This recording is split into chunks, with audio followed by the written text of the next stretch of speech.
Welcome back. We're here at GomTV.net bringing you the best WCS action you could possibly imagine. SOS against Soulkey. Although I gotta say, I am a little bit shocked at that last game in particular. Yeah, Soulkey not bringing it today. Well, look, I mean, everybody's got bad days. But unfortunately for Soulkey, today is not the day that you are really allowed to have a bad day. Yeah. So we got the game up and running, and now we're going to introduce our two players. In the bottom right, he's come back before. Can he do it again? He is. Wongjin Star Soulkey from Korea. And in the upper left, in the red, looking unstoppable, will he get to the finals? He is. Wongjin Stars SOS from Korea. All right, Tasteless. Do you think Soulkey can start to stage a comeback here? Excuse me. I got a tick in my throat. You know what? I want to say no, but on our commercial break, last time we casted these two in the finals when it was up 3-0, I said, well, this kind of sucks. It's going to be a 4-0. And yeah. I was really hoping it was going to be closer than this. And I was wrong. And, that's fine. I'm okay being wrong. So I want to say right now I think SOS is going to 3-0 this, but I hope I'm wrong. Yeah. I hope you're wrong too, but I'm feeling the 3-0 Tasteless. I'm feeling it too. Yeah. Specifically with that last game. Yeah. I mean this is SOS is playing pretty solid, and Soulkey is just playing well below what his normal is. So can he come back? Well, yeah, there's always the possibility. Soulkey has the potential to come back and beat anyone in the world, but I don't foresee this happening this time. Well, I just felt like the games against Innovation in that GSL Code S finals, although he was losing, or he lost, I should say, the first three, he looked better. He looked in better shape. Yeah. So, in this series, I mean, I don't want to harp on this too much, but my God, game number 2 was a disaster. Yeah. It was a pretty obvious what was going on. 2 gases, a lot of gas mining. I know, and it's like he's trying to get a pylon up coming desperately, and then to put the spore crawler in the front. It's like, well, I mean, okay. This was, I guess so. Everything fell apart. It was like he slipped on a banana peel and then crashed into a ladder, and a bucket of paint fell on him. Yeah. And he stepped on a rake and it hit him in the nose. So, and all the while, all the information was there for that. He saw the rake and he stepped in it. He saw the paint on top of the door and he still opened it. Wow. So I got to tell you one thing for sure, though. SOS is feeling very confident. He should be. Well, we'll have to see how this ends up going. It is going to be 3 hatcheries here for Soulkey, very standard against the Forge expand that we are seeing from SOS. And he did pull off the Nexus first, so that's good for him. Pretty even place that we're at right now, and no one really having lead. This is very, very standard. This is very, very standard stuff. If you guys are new to StarCraft 2 and you want builds to copy, these are good builds they're doing right here. I would actually not recommend the build we saw in game number 2. It's good, but that's a tricky one to pull off. That build from SOS in game number 2 is involves a lot of finesse, and there's a lot of different ways that you have to be able to take that build. Yeah. If you have to have a plan B and a plan C. At several if it doesn't different work, stages, you might just die. You might just straight up die. Yeah. Don't suggest you really use that on the ladder. But the way they're starting out with these builds, these are, I guess you could say, much more a textbook StarCraft 2. Yeah, and there you go. The Stargate does come down. Wouldn't be surprised to see a Sky Toss here either. It's a very easy map to take your third on. And of course, any map that you can take in a reasonably easy third and defend against big Hydra attacks in the early game and mid game is going to be pretty good for Sky Toss overall. Yeah, absolutely got to agree with that. So, there's many different ways that you could take these Stargate builds. I'm curious to see what direction he's going to bring this in. Will this look similar to game number 1? We're going to find out soon. By the way, guys, get out there. Tweet about the WCS here at GomTV.net. Tell your friends to tune in. We are super stoked to be down here casting these games for you guys. And we're going to be here all day. And if you're tuning in right now and you happen to be near the Gangnam area, you come down to our studio. The entry's free. We're on the stage. Yeah. Or you got some nerds down here right now. That's right. You guys it's again filling for up coming in. a little bit. Yeah. I like it. Very nice. So it's going to be a good day. Mm-hmm. All right. So we have the first air unit being made, the Void Ray. Yep. And Sulky kind of with an interesting build here. 4 gas is around 7 minutes. Never seen quite that gas timing, but okay. That's a little, I want to say a little too early. Well, the thing is, I think he's getting all 4 at once because the first 2 were late. So he's like, well, you know what? I guess I'll get all 4 now. But I mean, at least when I see, I don't really feel like this is the best way to play. Versus you think he should go more mineral the heavy? greatest Protoss alive right now. Yeah, but we'll see. We'll see. So, do you think SOS is the greatest Protoss? Because he's definitely one of. Right now, I feel like he's the greatest. Okay. Okay. Fair enough. I mean, I there's love an the way he plays. And we got him taking the third base here. I like the position of that sentry, by the way, behind that. It's not easy to get him. Whatever way Zerglings come, he's going to save himself, no problem. Yeah. Well, the spores are out to help protect himself, and it is going to be Sky Toss stasis. We have those plasma shields on the way, as well as a couple more Stargates. Yep. By the way, kind of an interesting third base location. That's going to make taking his 4th so easy, and in fact, now that I'm looking at that, I may give that a try on this map when I go Sky Toss, because taking the 4th after you take the really easy pocket 3rd can be a little bit difficult, and it takes a while to actually kill those rocks when you don't have a lot of units. You know, you make a really good point. Protoss are pretty unstoppable if they get up to 4 bases up and running. And let's look at the series so far. Sulky is down. He hasn't won a game yet. SOS is up 2 games. So what the Protoss is really doing here is taking the center left location. It's not as safe as taking that pocket base, the more common 3rd. But as you were saying, if he secures this 3rd base, the 4th is very easy to hold. Yeah. And then when you got the 4th base up, the Zerg has an incredibly difficult time. Yeah. Anything off. It's like right now, the multitasking of SOS is not taxed as much because it's earlier in the game and less things going on. So take the harder to take base and then take the 4th is something you don't even have to look at. You know, you build your buildings, you're like, well, you're never breaking this spot. I really like it. Smart. All right, now he did force those queens to come down there and have to defend.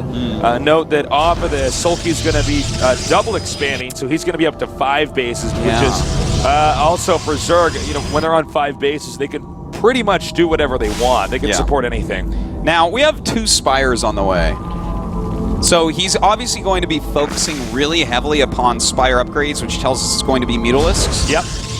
The problem is that if SOS gets wind of this, he has 3 Stargates, and then he just gets Phoenix range and makes Phoenixes, and the game is his. So it's a little bit dangerous, but it definitely can work. It seems like he's banking on SOS attacking the same way he did in game number 1, and then what he's going to do is he's just going to blindside that army. With those mutas and take out the Mothership Core, then take out the Void Rays. If he does that, SOS will almost definitely lose this game. Yeah. Well, 12 mutas just popped out, and in fact, he sees it. So he's going to have to make Phoenixes. Immediately starts 3 of them, and he starts with cannons and the Fleet Beacon as well. He's chasing a hallucination. That's weird. Okay, thank God he stopped that. Will he be able to hold on against this first wave of mutas? How much damage can it do? Well, here's the thing, and here's why it's so bad that he chased that hallucination at all, is that if you can get in there and actually surprise them, they don't have enough time to recoup. So he's actually just flying around inside of his own area with his mutas right now. Yeah. This is exactly what you don't do. This is a big mistake here. You need to actually push out and attack, or okay, the point is you don't bank the mutas. You don't pull mutas if they know that you have mutas. What he's trying to do here is make a bunch of corruptors to go with him. So the corruptors are supposed to hold off the Phoenix. We'll see how well it works out for him. Yeah, we're going to have to see. All right, now he spotted the corruptors too. No secrets here. Yeah. Now, air attack is going to be done here. The shields finished a little bit ago. And a lot of Corruptors are coming out. Not the most firepower from the Mutas, but he's doing a pretty good balance for him, so we'll see. May be forced to cancel here simply because of the wings. Yeah, he needed to get that walling completely done. Let's take a look at the supplies here. It's 134 to 185. So the Zerg is at that point in time where they can start throwing their entire army at you and then replenish it. You know, once Sulky does max out, he's going to start getting a gigantic bank off of this ridiculous 5-base economy that he has. His creep also starting to come right across this map, so he can rally even quicker with his ground units. And he's going into 2-2 for flyers, as well as getting a lot of spines. So Sulky's really setting everything up very, very well, but you can't underestimate Sky Toss. No, you really can't. With Sky Toss, the more of those air units the Protoss gets, its power goes up exponentially. And a very nice storm goes down. Really good storm there, bruising all of those Corruptors.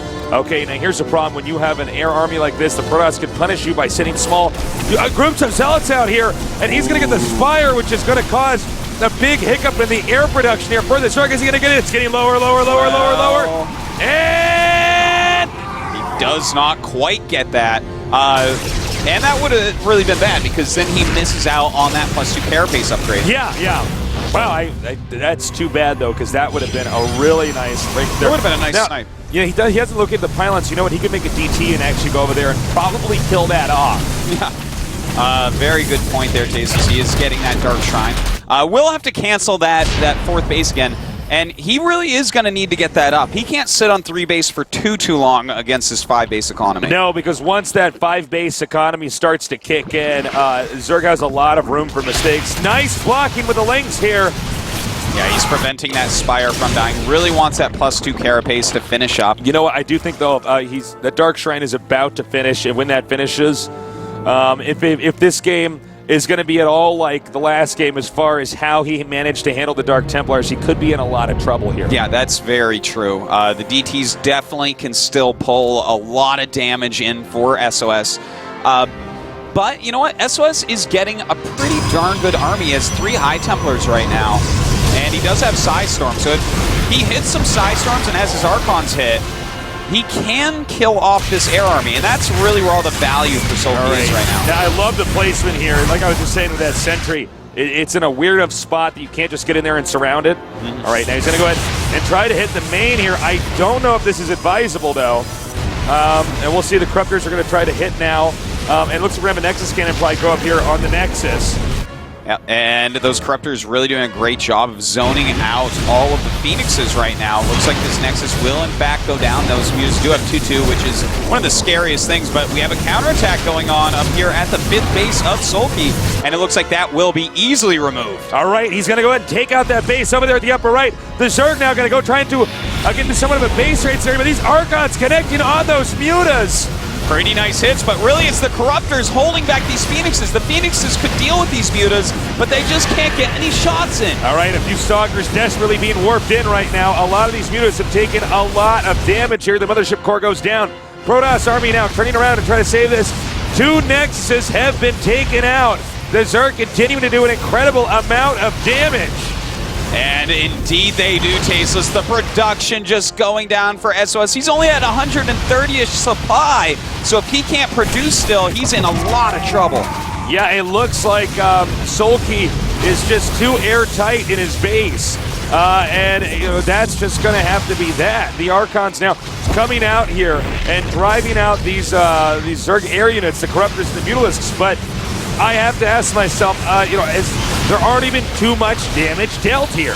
There may have been, really. His production is hurt. He's lost 2 Nexuses. He does still have 2 mining bases, though, and that's important because right now Zerg, he's on the 4-base economy, but really the main was about to mine out for SOS, so he's still got an okay-ish economy to try to fight back with. Yeah, we'll have to see. And remember, you know, with Zerg investing everything into this air army, a few good Psystorms, a few good connected Archon hits is going to be really bad, but that's a lot of investors. Yeah, and he has so many spines, he just can't be attacked. His bank is starting to get really big. His upgrades are fantastic at the moment.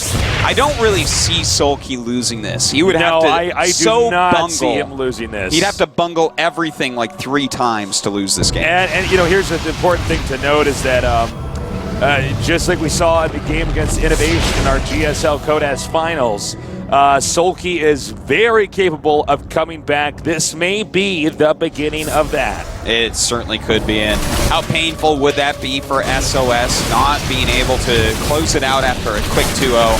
And now we have, oh wow, that is a lot of infested Terrans. I think this is the beginning of the end here. Might even be the end of the end. Everything is under attack at the moment. All these probes should end up going down. He's still trying to pump out Phoenixes to deal with this, but the time for Phoenixes, Tasteless, has come and gone. Yeah, you know, this is rough. There's really nothing that the Protoss can do. Maybe that DT could tear down those rocks and then kill the whole Zerg base, but I don't think that's going to happen. Yeah, it's not as likely, probably. No, not as likely. As there are some Spores and Spines. And now we have Ultras on the way, and guess what Phoenixes aren't that good against? Is it Ultralisks?